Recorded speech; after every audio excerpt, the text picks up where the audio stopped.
नमयों विष्णुपदाय कृष्णप्रेष्ठाय भूतले श्रीमते भक्तिवेदांत स्वामिनिति नामिने नमस्ते सरस्वती देवे गौरवाणी प्रचारिणे निर्विशेष शून्यवादी पाश्चात्य देशतारिणे सकले हे कृष्णा करुणा सिंधु दीनबंधु जगत्पते गोपेश गोपिका कांत राधा कांत नमस्तुते तप्त कांचन गौरांगी राधे वृंदावनेश्वरी विश्वांसुते देवी प्रणमामि हरिप्रिये वृंदाई तुलसी देवी प्रिया केशवासुचा विष्णु भक्ति प्रदे देवी सत्यवताय नमो नमः नमो महावदन्नाय कृष्ण प्रेम प्रदायते कृष्णाय कृष्ण चैतन्य नामने गौरीशे नमो नमः सकले बोलुन ओम नमस्ते श्री पुंडरीकाय कृष्ण प्रेम प्रदाय श्री माधवेन्द्र सेवकाय महावदन्नाय नमः। जय पुंडरीक प्रेमानिधि की। ओम नमो भगवती वासुदेवाय ओम नमो भगवती वासुदेवाय ओम नमो भगवती वासुदेवाय नारायण नमस्कार।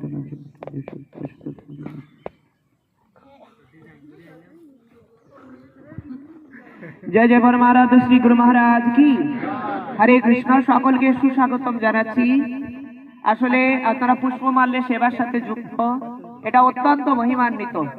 যে ফুল তুলছে বা ফুলের মালা গাছে এর অগাধ মহিমা আছে, অনেকেই জানে না। সারা জীবন ধরে মালা গেঁথেছে কিন্তু এই মহিমাগুলো জানে না। আমরা সেই সম্বন্ধে একটু ক্ষুদ্র আলোকপাত করব, যেহেতু পুষ্পমাল্যের পক্ষ থেকেই এই সুন্দর সেবাটি আমরা করেছি, সেজন্য সকলে একবার বলো রাধে রাধে। ভগবত ধামে দুইটি সেবা আছে। কয়টা সেবা? এই দুইটা সেবাকে এই জগতে অবজ্ঞা করলেও এই দুইটা সেবা যারা করে ভগবত ধামে তারা শিওর সেই দুইটা সেবা পাবেই। তার প্রথমটা কি? তার প্রথমটা হচ্ছে যারা গোদুগ্ধ দহন করে। এটাকে এই জগতে কি মনে করে যে খুব খারাপ না, তো ভগবত ধামে এই সেবাটা মাস্ট পাবেন আপনি। আর আরেকটি সেবা হচ্ছে ফুল তুলে ফুলের মালা গাঁথা। তাই গৌর প্রেমানন্দে প্রভুপাদের কাছে একবার প্রশ্ন করেছেন, খুব হৃদয় দিয়ে ধ্যান দিয়ে শুনবেন। প্রভুপাদের বোন কি নাম? ভবতারিণী দেবী। কি দেবী? ভবতারিণী দেবী। তা প্রভুপাদের বোন ভবতারিণী দেবী প্রভুপাদকে এসে বলছেন যে হে দাদা, তুমি কার সাথে আমাকে বিয়ে দিয়েছো? এ তো অসুর। অনেকের আছে না, মানে স্বামী হচ্ছে অসুর, এখন ভক্তি করতে পারছে না। তা প্রভুপাদকে এসে বলছে যে দাদা, তুই কার সাথে আমাকে বিয়ে দিলি? এ তো দেখি মহা অসুর, এই অসুরকে কি করে ভক্ত করবো আমি? এর ভক্ত করা সম্ভব? প্রভুপাদ বলছে অনলি ওয়ান রুল, একটা নীতি যদি তুমি পালন করতে পারো, ও যত বড় অসুর হবে সেই অসুর ভক্ত হয়ে যাবে। সেটা কি নীতি জানে? অনেকে বলে অধিক হরিনাম জপ করতে হবে, তার জন্য একাদশী করতে হবে, তার জন্য ভগবানের কাছে চোখে জল ফেলাতে হবে। প্রভুপাদ যে রুলসটা দিয়েছে সেই রুলসটা শুনতে চান সবাই? শুনতে চান? সবাই বলে হরি বল, হাত তুলে হরে কৃষ্ণ। সেই রুলসটা হচ্ছে তিনি ভবতারিণী দেবীকে বললেন যে তুমি প্রতিদিন শ্রী ভগবানের জন্য একটা মালা গাঁথবে। সেই মালা ভগবানকে পরিয়ে তোমার স্বামীকে, প্রতি দেবতাকে যদি 6 মাস পড়াতে পারো, ও যত বড়ই অসুখ লোক না কেন ও অনায়াসে ভক্ত হয়ে যাবে। তাই গৌর প্রেমানন্দে ভক্ত হতে চান কে কে? এরকম সমস্যা কার কার আছে? যে এরকম সমস্যা যার আছে, এই রুলসটা আপনারা পালন করতে পারেন, অনায়াসে সে কৃষ্ণ ভক্তের রূপান্তরিত হবে। প্রভুপাদ সবসময়, গুরু মহারাজ সবসময় গলায় মালা থাকতো। আমাদের সুব্রত দেখছেন সবসময় একটা মালা পড়তে পছন্দ করে। ভক্তি রসামৃত সিন্ধের 64টি ভক্তাঙ্গের কথা বলা হচ্ছে, তার একটি প্রধান অঙ্গ হচ্ছে যে ব্যক্তি, সকলে এইদিকে খেয়াল করবো, যে ব্যক্তি নিত্য শ্রী ভগবানের মালা ধারণ করে তাকে কখনো মায়া স্পর্শ করতে পারবে না। নিতাই সর্বদাই যে ভগবানের মালা ধারণ করে, যে ভগবান মালা পরেছে সেই মালা যে নিজে ধারণ করবে, সে কখনোই কি করতে পারবে না, তাকে মায়া সৃষ্ট করতে পারবে না। সবাই বলে হরে কৃষ্ণ। এখন গল্প শুনতে চান? ভগবানের গলার মালার কথা বলছি, এটা পুষ্পমাল্য। পুষ্পের এক একটা পুষ্প একটার সাথে একটার সাথে একটা যেভাবে যুক্ত থাকে, তার জীবনও সেভাবে ভগবানের সেবার সাথে যুক্ত হয়ে যায়। হরে কৃষ্ণ। সেই মনোভাব নিয়ে তুলতে হবে। একটা ছোট্ট গল্প বলে শেষ করি। অনেক সুন্দর মহিমা আছে, এই মহিমাগুলো সকাল শোনা উচিত, সবার শোনা উচিত। সবাই বলে হরে কৃষ্ণ। তা একটা মহিমা বলি পুরাণ থেকে। একজন মালি, সে প্রতিদিন ভগবানের মালা গাঁথে, প্রতিদিন। এখন একদিন সকালবেলা একটু বাইরে যাবে কাজে, তো ও খুব দ্রুত উঠেই মালা গেঁথে ফেলেছে। মালা গেঁথে ওই মালা নিয়ে ভগবানকে দিতে যাচ্ছে। পথের মাঝে যেতে না যেতেই কোথা থেকে পেট একটা চলে আসছে। পেট পেট এসে বলছে খাবো রক্ত তুলবো বলতেছে পেট। ওই ব্যক্তি এখন কি করবে বলুন? ও এখন চিন্তা করছে এই পেট যদি আমাকে স্পর্শ করে তাহলে আমি কি হয়ে যাব? আমি অসুচি হয়ে যাবো। এই মালা কি করে ভগবানকে পরাবো? আচ্ছা ওইদিকে একটু থাকা না, আমি গল্পটা বলে শেষ করে দিচ্ছি। এই দেখছো কত সমস্যা, এইদিকে তাকাচ্ছে ওইদিকে, ওইদিকে না এইদিকে থাকতেন সবকিছু সবাই বলে হরি বল। এই ক্লাস আমি মাদারপুরে দিতে গিয়েছিলাম, সত্যি কথা বলছি, আমাকে 25,000 টাকাই করছিল প্রভু, এর আমি আরো শুনতে চাই, কিন্তু আমি সেখানে দিই না। আপনারা নিজের জন্য এই জন্য বলতেছি, শুনুন সবাই বলে হরে কৃষ্ণ। তা এখন পেট বলতেছে যে আমি তোকে ছুবো, আমি তোর রক্ত চুষে খাবো। ও এখন চিন্তা করছে পেট আর কি, পেট কি বললে মাতাজিরা মাইন্ড করবে, ধরে পেটরাই ধরছে। প্রথমে পেট দিলে ধরে, কিন্তু এখানে পেট ধরছে।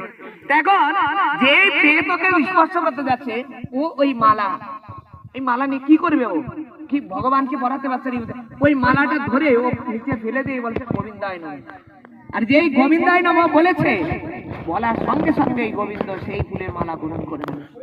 আর ওই গোবিন্দের ওই যে মালা, ওই মালার বাতাস যে ওই পেটের গায়ে লেগেছে, ওই পেট সঙ্গে সঙ্গে ওই গমন করেছে।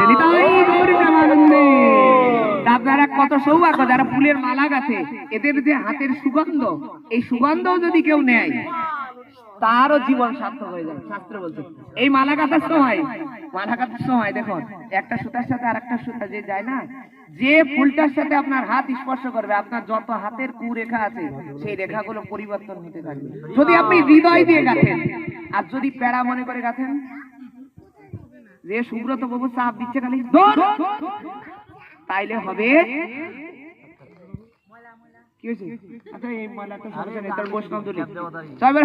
এখন যদি মনে করেন যে সুব্রত বাবু চাপ দিচ্ছে, তারে হবে একজন প্রতিদিন ভগবানের জন্য ফুল তুলতো, বুঝছেন?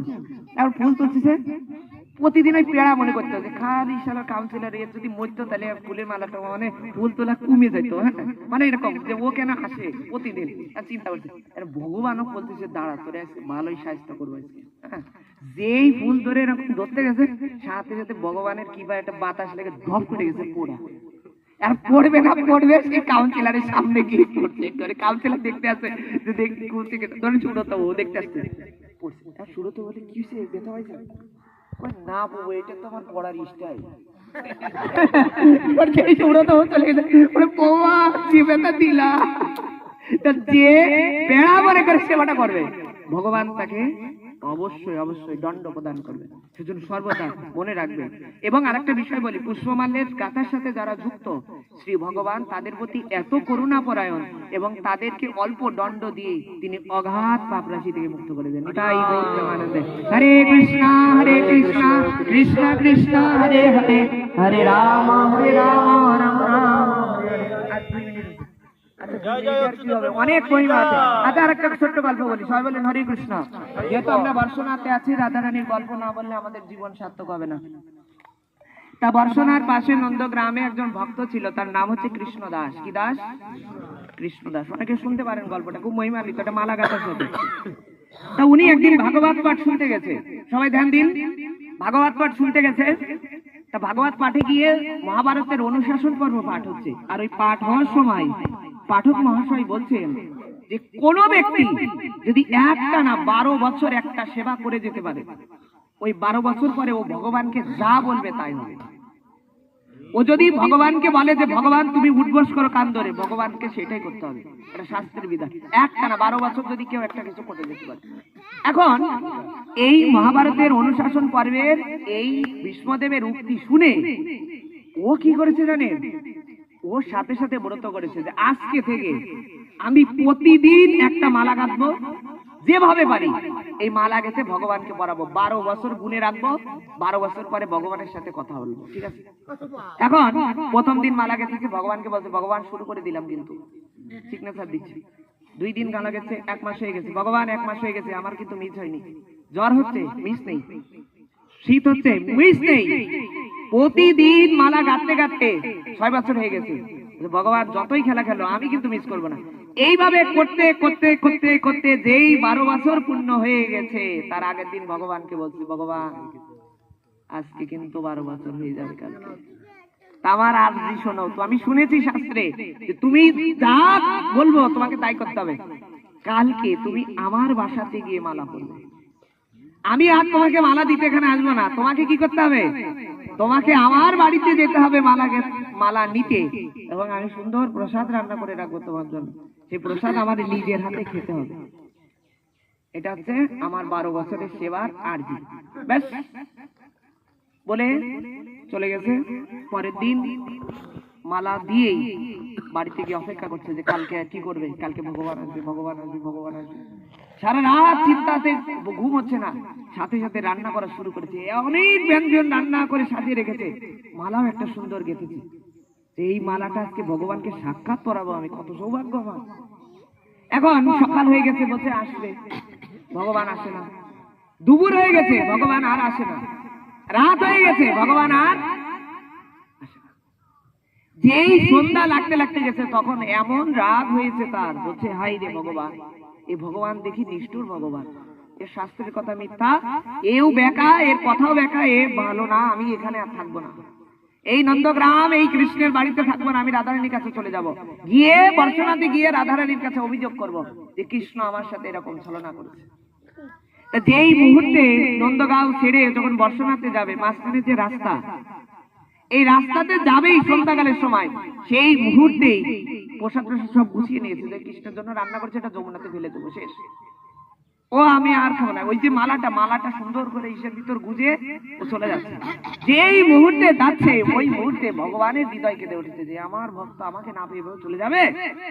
সেই মুহূর্তে ভগবান কি করেছেন, বলছে একেবারে 9 লক্ষ ধেনুর পাল নিয়ে ভগবান ওই রাস্তায় এসে হাজির। এখন ও যে রাধারানীর কাছে যাবে, ভগবানের ভাই লেগেছে যে রাধারানীর কাছে, ম্যাডামের কাছে দাঁড়িয়ে যদি অভিযোগ করে, সর্বনাশ, কালকে সব বেঁচে যাবে। ভগবান ওকে যেতে দিচ্ছে না রাধারানীর কাছে। তাও গরুর পাল, গোপাল শেষ হচ্ছে না, একটার পর একটা গরু গোমাতা যাচ্ছে যাচ্ছে। ও রেগে গেছে, কে রে রাখাল, এই রাখাল ডাকে, আগে রাখাল খুঁজি। দৌড়ে গিয়ে রাখালের কাছে গেছে, গিয়ে রাখালকে বলছে এই এখানে লাইন করো, আমি যাব। রাখাল বলছে এটা কি তোমার বাপের জায়গা, এটা আমার বাপের সম্পত্তি, যেতে দেবো না। বলছে বসে থাকো। বসে থাকতে থাকতে আর কতক্ষণ বলছে রাখাল একটু বসে, তোমার সাথে গল্প করি। বলছে কি গল্প করবে, তোমার মন দেখি ভালো না, ভালো নেই, খুশি নেই? বলছে না খুশি নেই, তাহলে হাসিও নাই। বলছে তাইলে এক কাজ করো, তোমার মনের কথা, দুঃখের কথা আমাকে বলো। তখন রাখালকে বলছে দেখো আমি কৃষ্ণকে ভালোবেসে 12 বছর এই এই এই করলাম, কৃষ্ণ তো আসলো না। বলছে তা কৃষ্ণ আসেনিতে কি হয়েছে? বলছে দেখো এত প্রসাদ রান্না করেছি। তখন দুঃখের সময় একটু সিম্পেথি দেখিয়েছে। তখন বলছে এক কাজ করো, এই প্রসাদ গুলো আর কি করবা, ভাও ভাও যমুনাতে ফেলে লাভ আছে, প্রসাদ গুলো তুমি আমাকেই দিয়ে দাও। এখন যেই কথা সেই কাজ, প্রসাদ একটা পরিস্থিতি দিয়ে দিছে প্রসাদ। বলছে প্রসাদটা ফেলে দিয়ে কি করবে, প্রসাদটা তুমি আমাকে দাও। বলছে ঠিক আছে, প্রসাদ ফেলে আর কি করবো, একটা রাখালের সেবা হোক। আর রাখালের সামনে যে প্রসাদ দিচ্ছে, বলছে দেখো আমি তো গোপ জাতি, আমার হাতে কত গোবর, এই গোবর কখন ধুইতে যাবো যমুনাতে, আর কখন এসে খাবো। এক কাজ করো, তোমার হাতটা তো ধোয়া তুলসীর পাতা, এক কাজ করো তুমি তোমার হাত দিয়ে আমাকে কি করো, একটু খাওয়াই দাও। ও বলছে তাহলে কি করে, নাসর বান্দা আমার দুঃখের সময়ের বন্ধু হয়েছে। ভগবান কি করছে, ওই রাখালকে ও সুন্দর করে কি করে দিচ্ছে, প্রসাদ খাই দিচ্ছে। আর ও আনন্দ পাচ্ছে, রাখালও খুব আনন্দ পাচ্ছে, প্রসাদ তো আসে। এখন বলছে দেখো গরমকালের সময়, শীতকাল ছিল না, মালাটা সারা দিন ধরে যে ব্যাগের ভিতরে ভরে রাখছো, মালা তো নষ্ট হয়ে যাবে, মালা তো নষ্ট হয়ে যাবে, মালা কি করবে তুমি? এক কাজ করো, সারা জীবন কতদিন মালা টালা পড়ি না আমরা, রাখাল যাতে আমাদের কি কেউ মালা দেয়, এক কাজ করো তুমি মালাটা কি করো আমাকে দিয়ে দাও। আর যেই কথা সেই কাজ। ও বলছে যে এই মালা যেহেতু নিষ্ঠুর কালা, কৃষ্ণকে পরাতে পারিনি, তাহলে এক কাজ করি একেই দিয়ে দিই রাখালকে। যেই দাঁড়ান দেখি আমার কাছে আছে নাকি,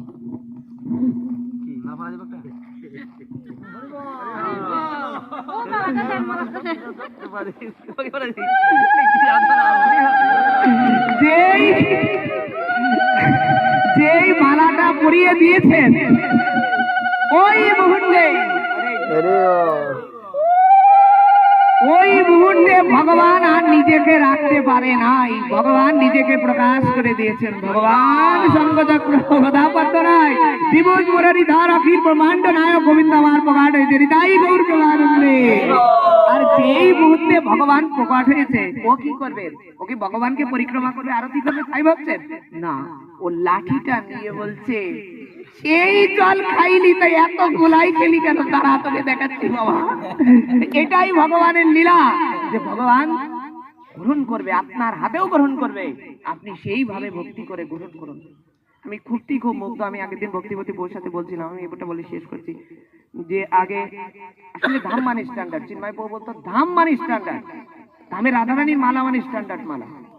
সত্যি আজকে আমি বাংলাদেশে যেখানে যেখানে রাধারানীর মালাটা পাঠানোর আমার সৌভাগ্য হয়েছে, অনেকে চাই, সবাই এত প্রীত হয়েছে যে এই মালা কারা গাছে, তাদের কত ভক্তি, কত স্ট্যান্ডার্ড।